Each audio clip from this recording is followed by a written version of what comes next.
SIB की खोंजंग health minister ना insurance पिरकपदगी हंदोखरे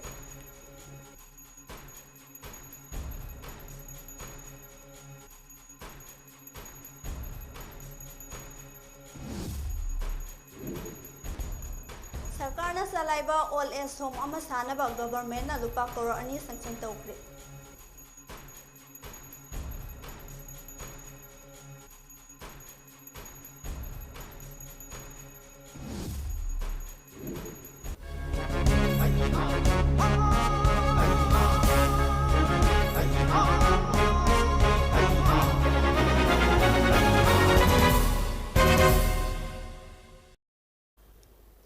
Mami TV News Midyang Tabiribu Singbo Taramnok Jari Paumukhabi Jari February kundagi people living with SIB PL SIB na art marang kaina fangdabagi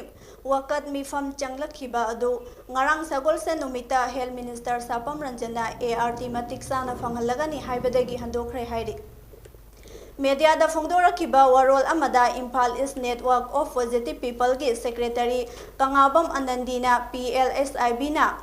ART fangdabagi awaba seirek asida numit marini ki jangsin khiba wakat mifam asida NGO amadi MACS ena ART PB rakibadagi thagat pasu fangdoraki February 28 yaudri faudi PLSIB singna fangliba khara sina yanaba satpa tabani adubu yaragadi athuba matamda fanghanbiyo haina health minister da haijakre People with disabilities PWD singi oiba old age home ama sanaba state government asina planning tawri haina Manipur social ngapigani Manipur welfare gi director NG Utamna phongdokre Wafam asi Manipur social welfare gi director NG Utamna ngarang conference hall of Spastic Society of Manipur Tapukpi Bazar Langthabal Kunjai Imphal West numit nini chathagadaba continuation rehabilitation education CRE program on management of childhood disorders and behavior programs for special educators haudokpagi thoramda haikibani mahakna hai state government asina chalaiba people with disability PWD elderly persons singita oiba old age home ama sanabagi damak rupa crore 2 annual budget ta hapre state asida government ki senthang makhada private NGO singa chalaiba old age home kaya ama lai adubu PWD singsu leiba yai adubu hauzik fawba state asida PW singita oiba old age home government na sakiba laitri masina maram oiraga PWD singita oiba old age home ama sanaba government na lupa crore 2 kai thakre haiki mahakna makhata na hai state asida autism cases sing asi masing hengalakli cases sing asi angang oiringai matamda manage taunaba numit nini chathagadaba program asi sinbani aduga asigumba program sing asi toina sinba mathau tai haiki program asi National Institute for the Empowerment of Persons with Visual Disabilities Dehradun ga khusam naduna Rehabilitation Council of India RCI na approve tauraba Spastic Society of Manipur ga punna sinbani program aduda educators kontra su saruk yaki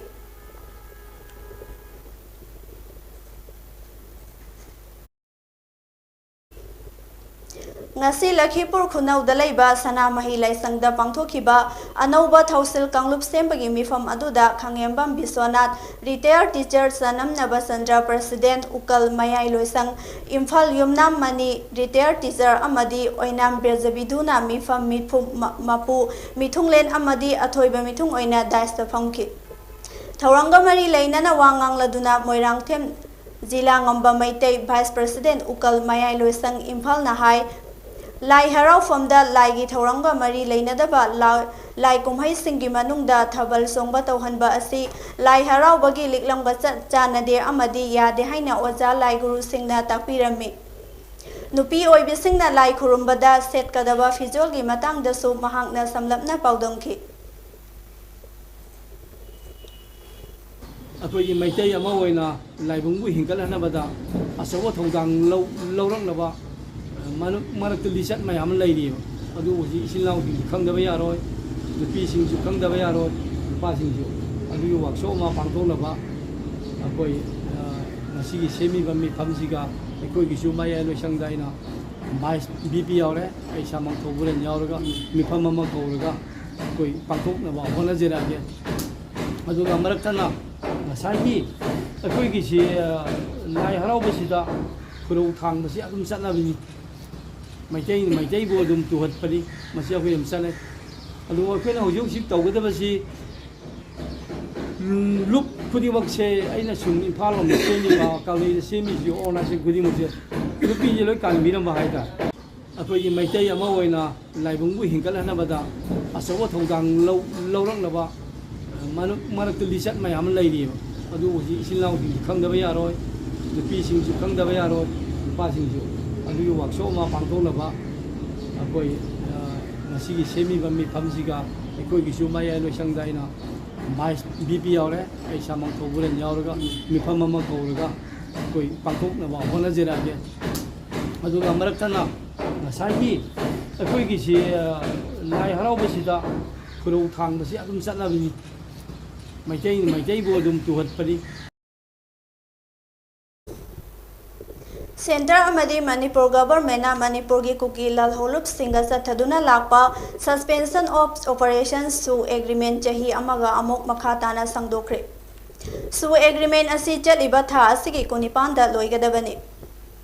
official ꯑꯣꯏꯕ report ꯑꯃꯅ ꯍꯥꯏ ꯀꯨꯀꯤ ꯂꯜꯍꯧꯂꯨꯞꯁꯤꯡꯒ ꯆꯠꯊꯔꯤꯕ ꯇ꯭ꯔꯤꯄꯥꯔꯇꯥꯏꯠ ꯁꯨ agreement ꯃꯔꯨꯑꯣꯏꯅ United peoples front UPF ꯑꯃꯁꯨꯡ ꯀꯨꯀꯤ national ꯑꯣꯔꯒꯅꯥꯏꯖꯦꯁꯟꯁꯤꯡꯗ ꯌꯥꯎꯔꯤꯕ ꯇꯣꯉꯥꯟ ꯇꯣꯉꯥꯟꯕ ꯀꯨꯀꯤ ꯂꯜꯍꯧꯂꯨꯞꯁꯤꯡꯒ ꯃꯇꯝꯒꯤ ꯑꯣꯏꯅ ꯁꯥꯡꯗꯣꯛꯇꯨꯅ ꯂꯥꯛꯄꯅꯤ ꯁꯁꯄꯦꯟꯁꯟ ꯑꯣꯐ ꯑꯣꯄꯔꯦꯁꯟ ꯁꯨ ꯑꯁꯤꯗ ꯑꯦꯄꯦꯛꯁ ꯕꯣꯗꯤꯁ ꯑꯣꯏꯔꯤꯕ UPF ꯑꯃꯁꯨꯡ KNOꯗ ꯌꯥꯎꯔꯤꯕ ꯀꯨꯀꯤ ꯂꯜꯍꯧꯂꯨꯞ 15ꯒ ꯏꯟꯗꯤꯌꯥ ꯑꯃꯁꯨꯡ ꯁ꯭ꯇꯦꯠ ꯒꯚꯔꯟꯃꯦꯟꯠꯒ ꯑꯍꯥꯟꯕ ꯑꯣꯏꯅ ꯁꯤꯖꯐꯥꯌꯔꯒꯤꯗꯃꯛ 2009ꯗ ꯁꯥꯏꯟ ꯇꯧꯅꯈꯤꯕꯅꯤ ꯁꯣꯔꯁ ꯑꯃꯅ ꯍꯥꯏ ꯁꯨꯒꯤ ꯃꯇꯝ ꯁꯥꯡꯗꯣꯛꯈꯤꯕ ꯑꯁꯤ ꯍꯧꯈꯤꯕ ꯐꯦꯕ꯭ꯔꯨꯋꯥꯔꯤ 8ꯗ ꯐꯣꯡꯈꯤꯕ ꯁꯨꯗ ꯌꯥꯎꯔꯤꯕ ꯒ꯭ꯔꯨꯞꯁꯤꯡꯒꯤ ꯃꯤꯇꯤꯡ ꯑꯃꯗꯤ ꯃꯇꯨꯡ ꯏꯟꯅ ꯑꯗꯨꯒ ꯑꯦꯒ꯭ꯔꯤꯃꯦꯟꯠ ꯑꯁꯤ ꯃꯊꯪ ꯊꯥꯒꯤ ꯇꯥꯔꯤꯛ 1ꯗꯒꯤ ꯆꯠꯅꯕ ꯍꯧꯗꯨꯅ ꯃꯊꯪ ꯆꯍꯤꯒꯤ ꯐꯦꯕ꯭ꯔꯨꯋꯥꯔꯤ 19 ꯐꯥꯎꯕ ꯆꯠꯅꯒꯅꯤ ꯁꯨ ꯁꯥꯡꯗꯣꯛꯄꯒꯤ ꯑꯦꯒ꯭ꯔꯤꯃꯦꯟꯠ ꯑꯗꯨꯗ additional secretary ministry of home affairs north ꯏꯁꯠꯀꯤ Piyush Goyal representative Debesh Deval government of Manipur UFPꯒꯤ ꯀꯦꯊ꯭ꯌꯣ ꯖꯣꯃꯤ ꯑꯃꯁꯨꯡ ꯖꯣꯁꯨꯋꯥ ꯊꯥꯗꯧ ꯑꯃꯁꯨꯡ KNOꯒꯤ ꯗꯥꯛꯇꯔ ꯁꯥꯏꯂꯦꯟ ꯍꯧꯀꯤꯞ ꯁꯥꯏꯟ ꯇꯧꯅꯈꯤ ꯍꯥꯏꯔꯤ ꯀꯨꯀꯤ ꯃꯤꯂꯤꯇꯦꯟꯠ ꯒ꯭ꯔꯨꯞꯁꯤꯡ ꯑꯁꯤꯅ ꯑꯍꯥꯟꯕꯗ ꯃꯈꯣꯏꯒꯤ ꯑꯣꯏꯕ ꯃꯅꯤꯄꯨꯔ ꯁ꯭ꯇꯦꯠꯇꯒꯤ ꯇꯣꯉꯥꯟꯕ ꯀꯨꯀꯤ ꯂꯦꯟꯒꯤ ꯗꯥꯕꯤ ꯇꯧꯗꯨꯅ ꯂꯥꯛꯄꯅꯤ ꯑꯗꯨꯒ ꯍꯧꯖꯤꯛꯅ ꯀꯨꯀꯤ ꯇꯦꯔꯤꯇꯣꯔꯤꯌꯦꯜ ꯀꯥꯎꯟꯁꯤꯜ ꯗꯤꯃꯥꯟ ꯇꯧꯔꯤ ꯑꯦꯖꯦꯟꯗꯥ ꯑꯁꯤꯒꯤꯗꯃꯛ ꯁꯦꯟꯇꯔ ꯑꯃꯁꯨꯡ ꯁ꯭ꯇꯦꯠ ꯒꯚꯔꯟꯃꯦꯟꯠꯀ ꯄꯣꯂꯤꯇꯤꯀꯦꯜ ꯗꯥꯏꯂꯣꯒ ꯆꯠꯊꯕ ꯍꯧꯈ꯭ꯔꯦ ꯍꯥꯏꯔꯤ ꯌꯥꯝꯗ꯭ꯔꯕꯗ KNOꯒꯤ ꯃꯈꯥꯗ ꯂꯩꯕ ꯃꯤꯂꯤꯇꯦꯟꯠ ꯒ꯭ꯔꯨꯞ 18ꯀꯤ ꯀꯦꯗꯔ ꯑꯃꯁꯨꯡ UPFꯀꯤ ꯃꯈꯥꯗ ꯂꯩꯕ ꯃꯤꯂꯤꯇꯦꯟꯠ ꯒ꯭ꯔꯨꯞ 9 ꯀꯦꯗꯔꯁꯤꯡ ꯒꯚꯔꯟꯃꯦꯟꯠꯅ ꯁꯦꯝꯒꯠꯄ ꯗꯤꯖꯤꯒꯅꯦꯇꯦꯗ ꯀꯦꯝꯞꯁꯤꯡꯗ ꯂꯩꯔꯤ ꯇ꯭ꯔꯤꯄꯥꯔꯇꯥꯏꯠ ꯁꯨ ꯑꯦꯒ꯭ꯔꯤꯃꯦꯟꯠ ꯑꯁꯤ ꯐꯣꯔꯃꯦꯜ ꯑꯣꯏꯅ ꯃꯇꯝ ꯁꯥꯡꯗꯣꯛꯇ꯭ꯔꯤꯉꯩ ꯃꯃꯥꯡꯗ ꯌꯨꯅꯥꯏꯇꯦꯗ ꯄꯤꯄꯜꯁ ꯐ꯭ꯔꯟꯠ UPF ꯑꯃꯁꯨꯡ ꯀꯨꯀꯤ ꯅꯦꯁꯅꯦꯜ ꯑꯣꯔꯒꯅꯥꯏꯖꯦꯁꯟ KNO ꯑꯅꯤꯒꯤ ꯃꯔꯛꯇ ꯁꯁꯄꯦꯟꯁꯟ ꯑꯣꯐ ꯑꯣꯄꯔꯦꯁꯟ ꯁꯨꯒꯤ ꯃꯇꯝ ꯃꯥꯔꯆ 2018ꯗꯒꯤ ꯍꯧꯗꯨꯅ ꯃꯊꯪ ꯆꯍꯤꯒꯤ ꯐꯦꯕ꯭ꯔꯨꯋꯥꯔꯤ 19 ꯐꯥꯎꯕ ꯊꯥ 12 ꯑꯃꯒ ꯑꯃꯨꯛ ꯁꯥꯡꯗꯣꯛꯈ꯭ꯔꯦ ꯍꯥꯏꯔꯤ ꯂꯨꯞ ꯑꯅꯤ ꯑꯁꯤꯒꯤ ꯃꯔꯛꯇ ꯂꯩꯅꯔꯤꯕ ꯁꯨꯒꯤ ꯃꯇꯝ ꯑꯁꯤ ꯂꯥꯛꯂꯤꯕ ꯐꯦꯕ꯭ꯔꯨꯋꯥꯔꯤ 19ꯗ ꯂꯣꯏꯒꯗꯕ ꯃꯔꯝꯅ ꯂꯨꯞ ꯑꯅꯤ ꯑꯁꯤꯒꯤ ꯔꯤꯄ꯭ꯔꯖꯦꯟꯇꯦꯇꯤꯚꯁꯤꯡꯒꯤ ꯑꯣꯏꯕ ꯃꯤꯇꯤꯡ ꯑꯃ ꯍꯧꯈꯤꯕ ꯐꯦꯕ꯭ꯔꯨꯋꯥꯔꯤ 18ꯗ ꯐꯣꯡꯈꯤ ꯃꯤꯇꯤꯡ ꯑꯗꯨꯗ ꯂꯨꯞ ꯑꯅꯤ ꯑꯁꯤꯅ ꯌꯥꯅꯈꯤꯕ ꯃꯇꯨꯡ ꯏꯟꯅ ꯆꯠꯅꯔꯤꯕ ꯒ꯭ꯔꯥꯎꯟꯁꯤꯡ ꯑꯍꯣꯡꯕ ꯂꯩꯇꯅ ꯁꯨ ꯑꯁꯤ ꯆꯠꯅꯒꯅꯤ ꯍꯥꯏꯗꯨꯅ ꯑꯦꯒ꯭ꯔꯤꯃꯦꯟꯠ ꯑꯃ ꯁꯥꯏꯟ ꯇꯧꯅꯈ꯭ꯔꯦ ꯑꯦꯒ꯭ꯔꯤꯃꯦꯟꯠ ꯑꯗꯨꯗ UPF ꯔꯤꯄ꯭ꯔꯖꯦꯟꯇꯦꯇꯤꯚ ꯀꯦꯊ꯭ꯌꯣ ꯖꯣꯃꯤ ꯑꯃꯁꯨꯡ ꯖꯁꯋꯥ ꯊꯥꯗꯧꯅ ꯁꯥꯏꯟ ꯇꯧꯈꯤ ꯑꯗꯨꯒ KNOꯒꯤꯅ ꯗꯥꯛꯇꯔ ꯁꯥꯏꯂꯦꯟ ꯍꯧꯀꯤꯞꯅ ꯁꯥꯏꯟ ꯇꯧꯈꯤ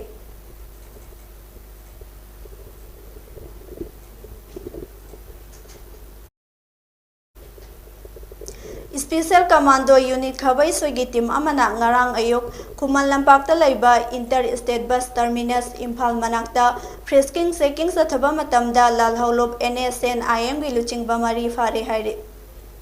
ꯁ꯭ꯄꯦꯁꯤꯌꯦꯜ ꯀꯃꯥꯟꯗꯣ ꯌꯨꯅꯤꯠꯅ ꯐꯥꯔꯕ NSNIMꯒꯤ ꯂꯨꯆꯤꯡꯕꯁꯤꯡ ꯑꯗꯨꯗꯤ ꯐꯣꯖꯤꯑꯣ ꯀꯥꯌꯤꯅꯥ LH3 ꯀꯥꯌꯤꯅꯥ ꯆꯍꯤ 35 ꯑꯄꯣꯛꯄ ꯂꯩꯈꯤꯗ꯭ꯔꯕ ꯏꯍꯦꯅꯥ ꯀꯥꯌꯤꯅꯥ ꯇꯥꯗꯨꯕꯤ ꯁꯦꯇꯣ ꯌꯦꯞꯊꯥ ꯆꯍꯤ 32 ꯑꯄꯣꯛꯄ ꯖꯦꯕꯨꯈꯣ ꯌꯦꯞꯊꯥ ꯖꯨꯟꯍꯦꯕꯣꯇꯣ ꯅꯥꯒꯥꯂꯦꯟ ꯑꯔꯤꯄꯣ ꯖꯦꯂꯥꯡ ꯆꯍꯤ 30 ꯑꯄꯣꯛꯄ ꯂꯩꯈꯤꯗ꯭ꯔꯕ ꯃꯣꯇ꯭ꯔꯣꯡ ꯃꯁꯦꯀꯥꯝ ꯗꯤꯃꯥꯄꯨꯔ ꯑꯃꯁꯨꯡ Karaiting mang chahi kuntra mapan apokpa pungpha azungta khul ukrul dagini hairi.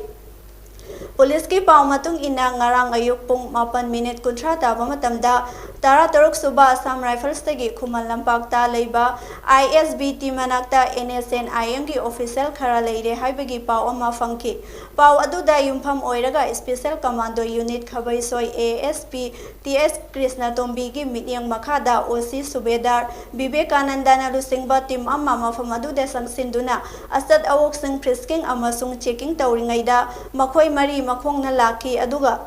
Makhoi mari asi detain tawduna verification sing sathaki makhoi bu makhata na verification sathaba matamda Fozio kaina LS 3 kaina ing kumjali singani tarada NSNIM da yauduna general training field headquarter ka fire district Nagaland da basic military training fangduna hauzik lal holup asigi lieutenant oina leidi Mahak hauzik NSNIM gi Brigadier Temjen Kauba magi makhada thabak tawri Kharaiting mangna lisingani anida lalholup asigi Major Unaw Pem Tangkhol Kauba mioi amagi makhada yauduna Hebron da basic military training fangduna hauzik lieutenant JIF ama pairi hairi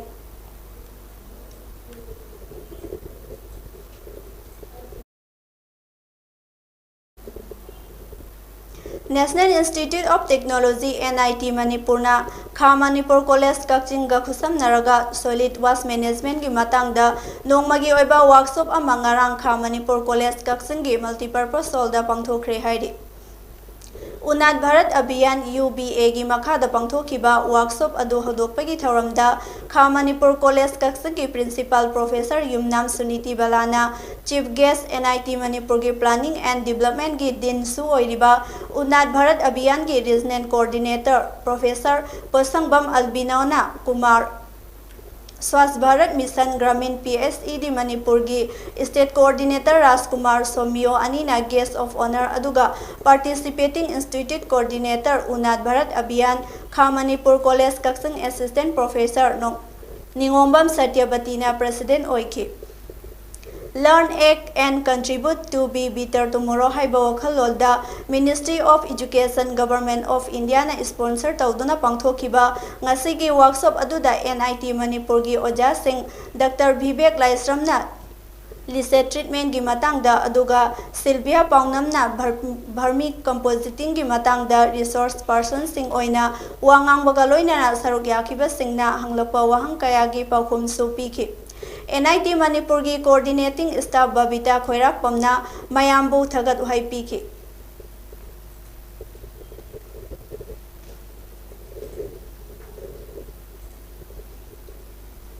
Aroi bada amo anu pau pijare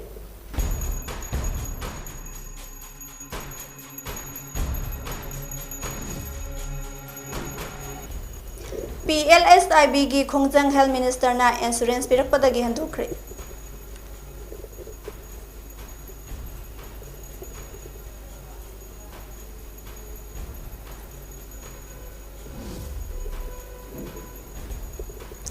Sarkar na salaiba all age home ama sanaba government na lupa crore ani sanction tawkre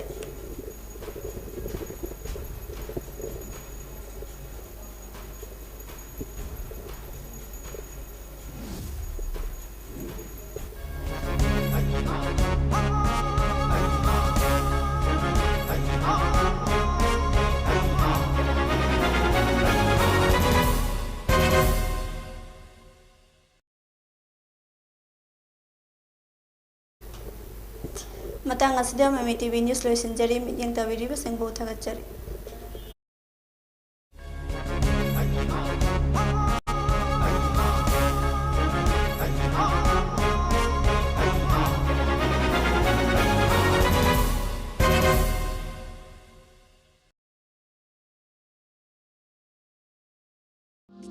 Admission open at